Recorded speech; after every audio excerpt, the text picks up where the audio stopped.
Welcome to the Loud Quiet. Ooh, empty nester. Okay. What does that mean? Yeah, I think that actually probably is the theme of the empty nest.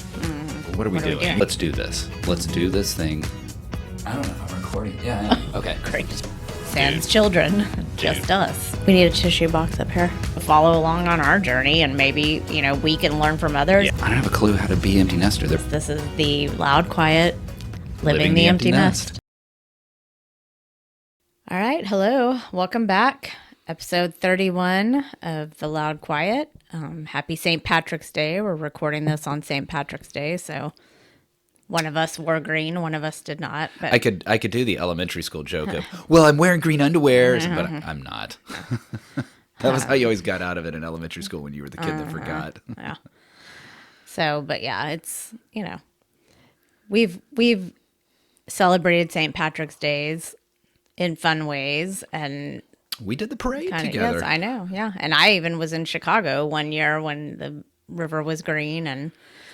But yeah, so, actually, it's a holiday that I enjoy because I am Irish. That's right. My name is obviously Irish. We've given both of our children Irish. I think they're both Irish descent. Tegan is. We know for sure. Tegan for sure is. Yeah.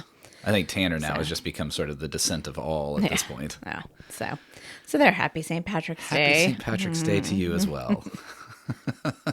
Yeah.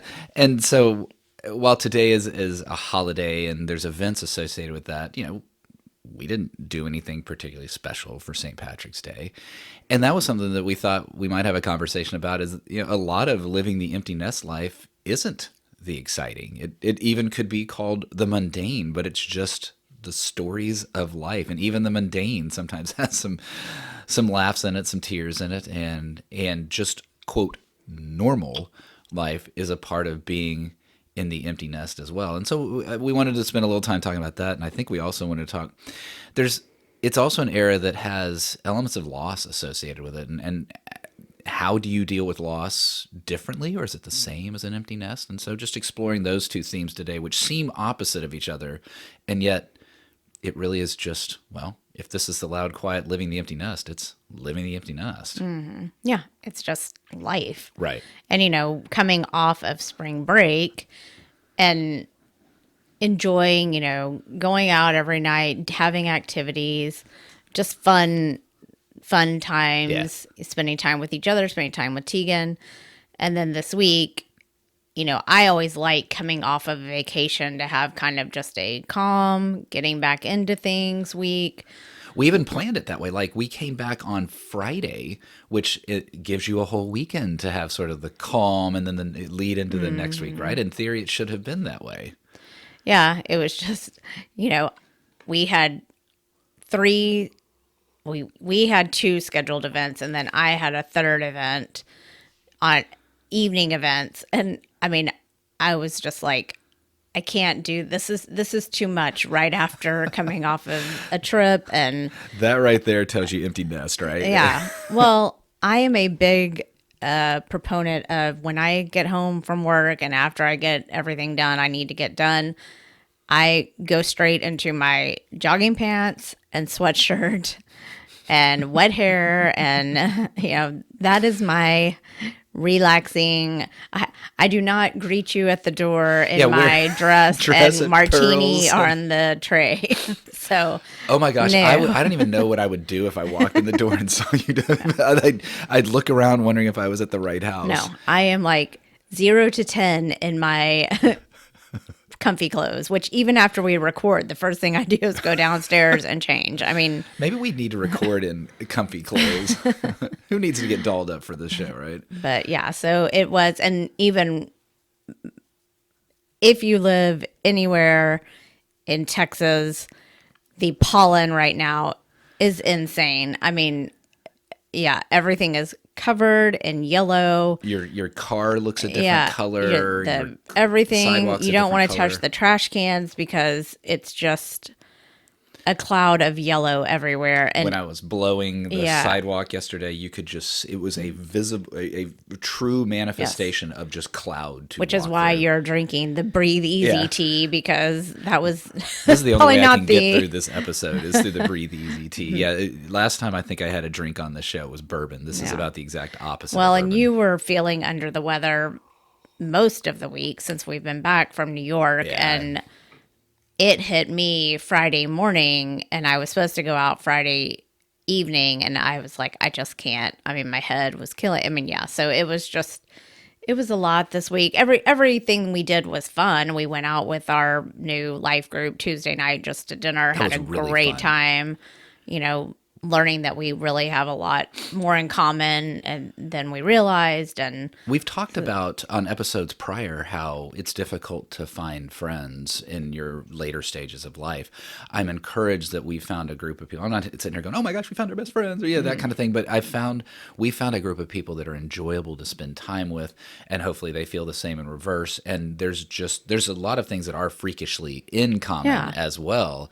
And even like the three guys were kind of aviation dorks. Now, some have gone as far as taking flight lessons, but all of us are like, oh yeah, that FlightAware app where you see where planes are flying. And I mean, total dorking Yeah. out on that stuff. While And y'all yet, three were talking about that on one side of the table, the girls were talking about what's going on with Kate Middleton and all the royal. boy, did we fall into gender stereotypes so quickly. I think I actually looked at y'all at one point and said, y'all figure out a topic because we need to talk about this, because one of the girls in our group is big into royals. And so I knew she would have the lowdown, which still there's no info out there. But anyways, but What we now? did that. Huh?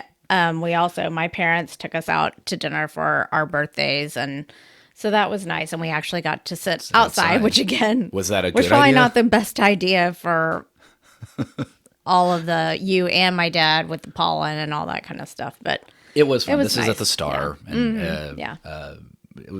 you get, what, 3 weeks a year that you can sit out on a porch in Texas. And it was nice to experience one of those weeks. We're getting them earlier this year though, but then we also had the storms that We did. were, If we talk about mundane, I don't know. Having to jump into a closet in March has become almost tradition. Yeah. And yeah, a small tornado did touch down near us. It wasn't one that affected, but you saw it was an intense. And Kat, who is behind your chair right now, evaluating whether he's going to eat the HDMI cable or not, he was freaked out as it sounded like Yeah, an the entire hail. barrage of rocks Yeah. were being thrown at the house. he does fine with storms, rain, but when hail hits, that flips him out. Like Yeah. even the sirens going off, he looked, but the hail, he does not. Oh. Yeah, I guess he knows we're talking about it. he If you're does watching the not video, like here he that. is. Yeah, and it's almost like the opposite of it. Well, I guess not the opposite of a dog, but dogs, they don't like the storms, they don't like the lightning, the thunder. He didn't care. But He boy, likes that that stuff, hail, yeah. yowza. The hail does not. Yeah, and Tegan even said, when she was telling her roommate, that my parents had to go into the closet because it was her roommate was like, oh, do y'all get storms? And she's like, yeah, bad ones. I mean, Tegan probably will have some long-term PTSD from the storms that hit when she was in first grade, and it traumatized her. I mean, to the point that she would watch the weather. Like, this was before Little she had a obsessive, phone, and then when she would get a hold of my phone, she would turn the weather app on, and like, I mean, that was even her joke that she said, I could never go to school in Oklahoma because they have tornadoes way more than we do. Yeah, all of those, Oklahoma State were off her list simply because of tornadoes, which I found funny. So it was just like you're seeing. We don't have a ton to discuss this week, but it was just Well, you see the cat wandering around, right? I mean, there's even elements of, oh, hey, let's clip the cat's nails, like things that I did not expect to be doing in the empty nest. So how did this go down? Clipping a cat's nails. okay. First of all, I can you answer don't- this question? Why are we not taking Cat I in? know. Okay. There's an awesome groomer that I can take him to. You just drop in and they clip, clip, clip, brush, brush, brush. He's done. 5 minutes. Yeah. The problem is he when we first got, he was a little older when we first got, he was not he was still a kitten, but just barely.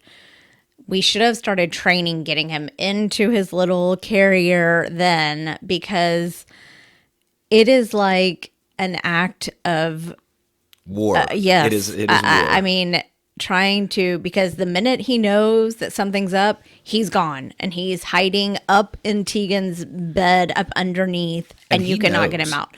And he's now started, which this is new.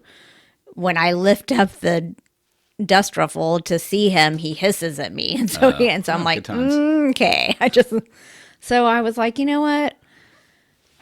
If it freaks him out so much, let me just try to do it here. Takes them 5 minutes. Why not us? It took me a couple of days to finally nail him down to get him brushed. Which once I started, he realizes, he actually enjoys that. So then I started watching YouTube videos about how to get their nails cut. So yes, I bought this nasty. This is gross. She brought bribe food. Well, first of all, I tried a little calming cube. They'll sell all sorts of stuff. Which I should have read the reviews in the store, because when I got them home and read the reviews, my cat hated these. They tasted so gross. He wouldn't eat them. Oh yeah, ours did the same. He thought it was a toy. He was like batting it around. So then, yes, I bought the sticks. Like tube. It looks like a tube of vomit. It's what it looks like, and it's the chicken. Yeah, well, it's not. It's chicken flavored. Yeah. And this was one. So this was Saturday. It's raining. It's a day that we're just kind of hanging around, that kind of stuff. And I wanted to go upstairs and play Zelda. And it was first, no, let's hang around downstairs. You eat lunch, Rick, and make the cat think that nothing is going on. Well, that didn't work out, because then the storms came and he freaked out. So I went upstairs. I'm playing video games. And he falls asleep on the cushion next to me. And I didn't even notice you come in. But all of a sudden, here's Clancy walking in. Hey, so how's it going? So I had the little tube of goo. And he was going after it. I was like, okay. So then I'm trying to get. Hand it over to me. Yeah. Well, no, because I had seen wrap him in a blanket and then you can get. So I wrapped him. I started to pull the blanket over while he's still trying to eat. It's kind of chilly. And I actually was partially successful. I got a few of them clipped before he wiggled his way out the back of the blanket. But it's hard to do this, describe it. I'm sprawled out because I can't move too much trying to hold the food stick in his face that he was losing quick interest in. You have not only wrapped him in a burrito, you were laying your full body on top of it while trying to pull these tiny paws out and then squeezing out a little nail. This is the reason why outsourcing is a very valuable function. I think if I can just get him used to it. But here's what I also love is that I was like, okay, I'm talking to you and I'm like, okay, so I'm going to need your help. Okay, well, wait, I just need to get to this one thing. And Zelda's like, oh, yeah, okay. The sigh communicated. So I did not get to that one thing. I hit pause very quick. No, I got to it later. There's no problem there. So that was, yay, one big feat for the week. And living the empty nest. There it is right there. So when people think, and they're in their 20s and 30s, what it's going to be like, just think about laying on top of your cat or your daughter's cat trying to clip nails. That's the thing. She can get him. She has got the power. She can get him into his carrier. I'm just done fighting with him. I just don't want to do it. And so I'm going to try to just get him used to me doing it. And he really didn't. He wasn't hissing. He wasn't growling. He wasn't trying. Just had no interest in being there. Yeah. So that was, Are we going to do that every Saturday? Is that going to be our new Saturday routine? Thankfully, we followed that up by doing something a little fun. And we went and saw Kung Fu Panda 4. Mm-hmm. And I think as a family, but as individuals, as a family, we love Kung Fu Panda. We were you looked it up. It was 2008 when the first one came out. Yeah. And so Tanner was 6. That's what we were trying to figure 3. out. And so I think that part of it, it's good. So end of sentence, it's good. Cut the show off here. That fact is important. And it was good at a time that we saw the delight in certainly Tanner's eyes. I don't know how much Tegan was cognizant of it at age 3, but saw the delight in their eyes. And it's just become kind of a part of. There are very few movies that we've purchased in Amazon movies. It's one that sits there and are purchased because it is so much fun. And we've seen all of them. And she, maybe because I don't know what month it came out. So she was either 2 or 3, but, you know, she has grown to love it. Yeah. And like, you know, it was funny because we're sitting there and in walks someone that I haven't seen in a couple of years. There being the movie theater. Yeah, the movie theater. And she has elementary school age kids. And she knows, I mean, I've known her since she was pregnant with her first one, who is now in 5th or 6th grade. And so she knows our kids just through stories, and she's met them. And she was like, oh my gosh, are the kids here for spring break? I was like, nope, just me and Rick at the movie theater. watching kid shows. Yeah, but I said, but Tegan is seeing it this afternoon in Arizona, and Tanner will see it. He was doing something for St. Patrick's Day. But yeah, really cute. I mean, we just enjoy, and we like Jack Black, and there's a lot of people. And Aquafina was really good. She's a new character in this one, and when we like her too. So it was it was Viola Viola Davis is the I think it's Viola Davis. She's another new character. So great, really great good one there. Mm-hmm. It is funny to think about how.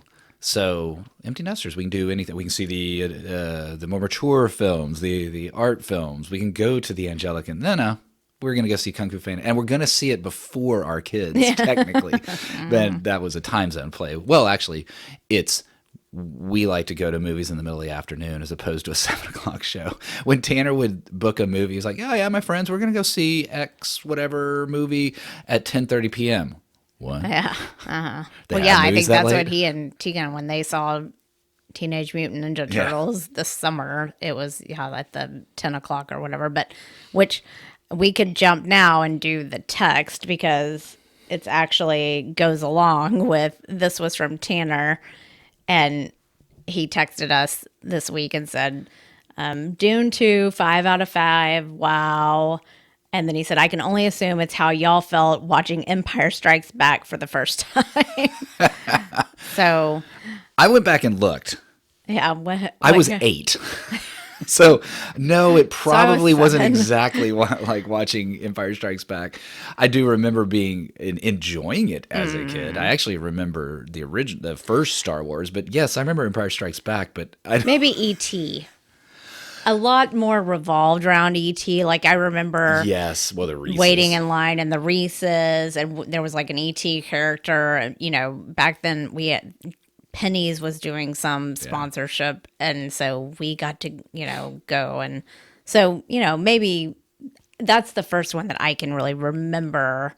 But then I remember Return of the Jedi. Oh yeah, So I remember all those. I had I had an Ewok lunchbox, which embarrassed the crap out of me when I showed up to school and they all made fun of me. So that was my first exposure to realizing. Having that feeling of the movie. Now I don't care a lick about Dune, but I'm glad he enjoyed it. And they thought it was awesome, and so. He's really gotten into. There's one group of his friends that are huge into movies, and so he's really gotten into. When your senior in college is texting you during the Oscars about things, and y'all were very excited for the boy the Japanese anime one, the boy in the hair, and it was a great film. So, that was kind of fun. So was there anything else from our week that? Well, it's a bit of a backwards thought here, and we'll see if we edit this out or not. But we were talking about Friday night, how that was a night that you were intending to go out. Well, you know what's going on in the mind of the spouse who's not going out. I got the house to myself. I'd already thought about, I'm going to watch all this basketball. I'm going to play Zelda for hours, and I'm not going to. Did you do anything I was different? Gonna say, I was like, no. because I went to the back and watched. I watched a little bit of basketball with you, but then I went to the She's like, back. that's it, I'm out. So- which is, and I think we'll talk about this next week. It's probably going to be the life for a couple weekends here. It is that season, but it is funny to think that there are those moments of the rare chances that someone gets the house to themselves, that it's actually a delight for a period of time, right? I think 24, or I guess almost 24 years of marriage gets that kind of security of, no, it's okay. Well, and I even texted you that. I said, look, I know I'm not supposed to be home, so just do what you were planning on doing. But I don't think Okay. you had big, you did it anyway. So I guess, I don't think I interfered at all in your well, I did have plans. to talk. So, that was an odd element to the evening that I I had don't know to use how words. much talking there was. No, but, not much at all. Because we were both not feeling great. Yeah. So Thanks, New York. Yeah. Thanks, pollen. But yeah, mine is the pollen. But Yeah. So So either it's mundane or hodgepodge, whatever you want to call it. But that's living the empty nest is not just the crazy, the over the top. It's also just life. Yeah. But then like we talked about, or you mentioned at the beginning, and just dealing with one of the couples in our group that we've known actually for a very long time, because the boys went to elementary school all the way through high school together. They had to say goodbye to their dog that they've had for 16 years this week. And, I have another friend who had to move her mom into a in-home care place that's, one step down from independent living. And so, it's just dealing with loss during the empty nest is, I guess, like losing your pet that you've had with your children. I'm sure that's, Amanda even said, it's just so quiet now. Yeah. You want to talk about a real loud quiet if you like if Miso weren't running around or something like that. So the law, and I hadn't thought of it until you just said it, that the loss, as we age, we are going to experience more loss because that's just the nature of life. I hadn't thought about the pet part of it though, because it ties your memories to raising your kids. Mm-hmm. So because so many families do choose to get a pet when their kids are the kids either want it, or it's just kind of the American sort of style of doing things. We did the same thing. Our dog just tragically died at age two, right? And so we would have had that experience. But the idea of this pet is the one that you've raised as you've raised your kids, and to lose that. I imagine this is the amateur psychologist in me, but there's that you're not just grieving for the pet, you're grieving for that stage of life. Yeah. It's associating it with, fear of your own kids growing up and they're changing, and sort of the loss of kids as they turn into adults. There's so much woven into that that the loss of a pet alone is weighted in grief. Mm-hmm. Layering all this other stuff on top of it just has to make it incredibly challenging. And thinking about your, kids having to deal with it not with you, remotely, if they're off in school or, it's just, I can't imagine having to make that phone call if something were to happen to her cat, I just knocking on wood right now. As he's behind the chair looking at me knocking on the wood. Yeah, we're talking about you, little dude. Actually, I worry about that every time he goes upstairs in a storm. I'm like, no, get in the closet with us. Those sorts of thoughts flow through your head. I can't even imagine how to do that. And she did ask. She was like, "Oh, was he in there with you?" I said, "He was under your bed. I could not get him out." And she was like, "Well," she says so that. So, but just dealing, and. As you said, we're all aging. Our parents are aging. There is that circle of life that, yes, we will have to deal with loss, but then there's also loss that, is unexpected. Yeah. And, it's just, we were talking this week about Tegan has this big, huge sociology project that she's doing, and her topic is guns. Violence in school, not necessarily guns, but violence in school. And so she sent me and Rick, she's having to do interviews with people, and she had already interviewed her best friend Kennedy when they were home this week. And so she sent me and Rick these questions because when she was a freshman and Tanner was a senior, they had an incident at their high school. And so she's revolving her paper around that. Unfortunately, she's been involved in another one as well, her junior year of high school. And so going through the questions, I went back and reread the text messages because the first question was, where were you when you heard about this? And I was like, well, I wasn't home with Tanner because Tanner was home for late arrival. So I was like, I guess I just got into work, and then yes, I could see. But man, rereading that text thread and seeing a text from your child that says, if something happens, I love you guys. I was like, oh my gosh, it just, that could have taken, luckily it ended up being, it was still a traumatic event, but it did not end up causing any harm to anyone except for the kid that chose to do that. But it just rereading those texts, yeah, man, it just stirred up all these emotions of, that could have gone really, really badly. So thank goodness it didn't. And, it is amazing. It just made me think one of the questions was, what did you feel when you heard? And I said, unfortunately, not shocked, which is sad. Yeah. I mean, that's how it's become. When we were in school, this stuff did not happen. Once Columbine happened, then, And we don't want to make this an episode about school violence per se. No. I will say, though, that one of the answers to the questions was, what did you experience? I actually did. I remember having bomb threats in my school. Now, I went to a private Christian school, and so that had an element of it, although some of the bomb threats were just knucklehead kids. And back then, you viewed it as knucklehead kids.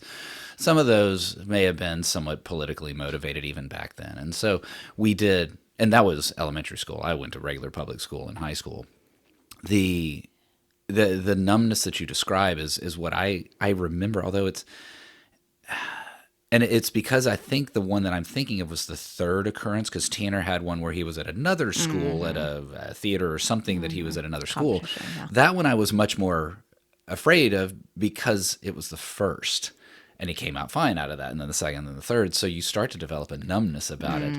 It doesn't change, though, reading a text like that and what that would do to you. Well, yeah, because like the third incident, and I told her this, I said, yeah, that's when they just completely shut down. They wouldn't even let y'all come to school because there were active threats going on. And I said, so y'all went to the mall. I mean, it's just... Which ironically is probably less secure than the school. I know. But it just made me think of, this could have gone, and thinking of loss and thinking of that, kind of thing. And so, it's just dealing with loss when you're only dealing with it with your spouse now. When your kids were here, you could still see when they were at home, if something devastating happened, you still had to be mom and dad and put on a good face for them.